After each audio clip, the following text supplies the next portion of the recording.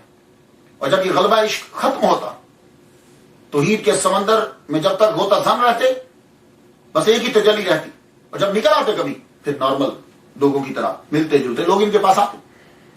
حضرت ابو حفص حداد رحمۃ اللہ علیہ, آپ کو اولیاء کرام اقطاب عالم میں شمار کرتے ہیں. آپ لوہے کا کاروبار کرتے تھے. حداد ایک لڑکی پہ عاشق ہو گئے, ہوتا ہے. اسی لیے ولیوں کی زندگی پڑی جاتی ہے کہ ہمارے اندر کوئی جرم ہے تو ہم اس سے نکل سکتے ہیں. ہمارے سامنے مثال ہے, ایک لڑکی پہ عاشق ہو گئے, پتا چلا کہ نیشا پور کے اندر ایک جادوگر ہے, اس سے میں جادو سیکھتا ہوں, اور جب میں جادو میں ماہر ہو جاؤں گا تو پھر میں اس لڑکی کو اور اس کے فیملی کو میں اپنا گرویدہ بنا لوں گا. میں جادو سیکھتا ہوں. آپ گئے اپنا کاروبار چھوڑ کر اس جادوگر کے پاس گئے, کہنے لگے مجھے جادو سکھا دو. جادوگر نے کہا 40 دن تک تم کوئی نیکی نہ کرنا, کوئی نیکی 40 دن تک نہ کرنا, اس کے بعد میرے پاس آؤ, میں تمہیں جادو سکھاؤں گا. تو خواتین حضرات یہاں تھوڑا سا سٹاپ کرنا چاہوں گا. ایک بات یاد رکھیے گا, جادوگروں کے پاس مت جایا کریں.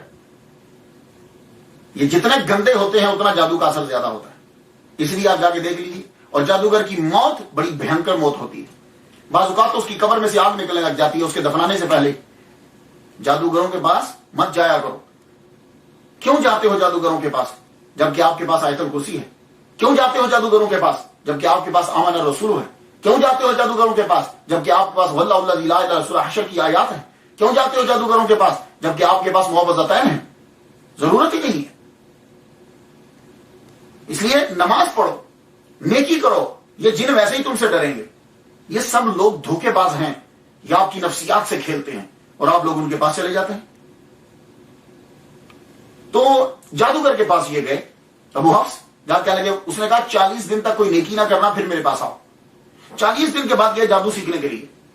تو وہ جادوگر نے ان کو ایک منتر سکھایا, کہا اس منتر کو پڑھو اور اس میرے سامنے سے اس کا اثر ظاہر ہونا چاہیے. وہ جب اس نے منتر سکھایا اور آپ جب بولے تو اثر نہ ہو, جب بولے تو اثر نہ ہو, وہ بڑا پریشان ہوا.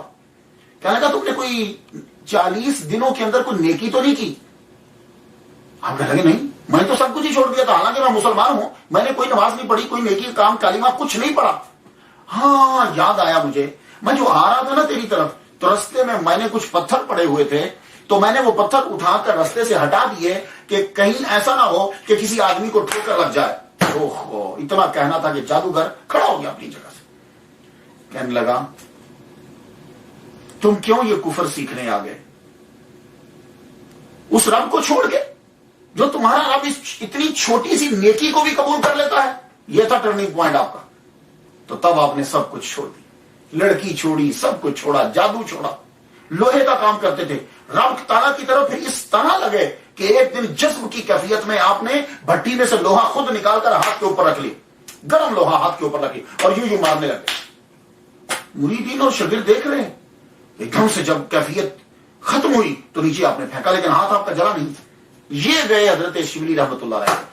اصل میں وہ کیا کریں گے, وہ بتانا پڑتا ہے کہ کون آدمی کس کے پاس گیا. یہ وقت کا ولی یہ حضرت شبلی رحمۃ اللہ علیہ کے پاس گئے. حضرت شبلی رحمۃ اللہ علیہ کے پاس یہ مہمان رہے 4 ماہ. 4 ماہ حضرت شبلی رحمۃ اللہ علیہ کے پاس یہ رہے. اور آپ حیران ہوں گے, ہر روز حضرت شبلی رحمۃ اللہ علیہ مہمان نوازی ان کی نئی طریقے سے کرتے, نیا کھانا لاتے, بڑی ضیافت کرتے ان کی. اور ہم لوگ تو میرا 1-2-3 دن کے بعد تنگ آ جاتے ہیں. 4 ماہ تک شبلی رحمۃ اللہ علیہ نے ان کی ضیافت کی, 4 ماہ تک.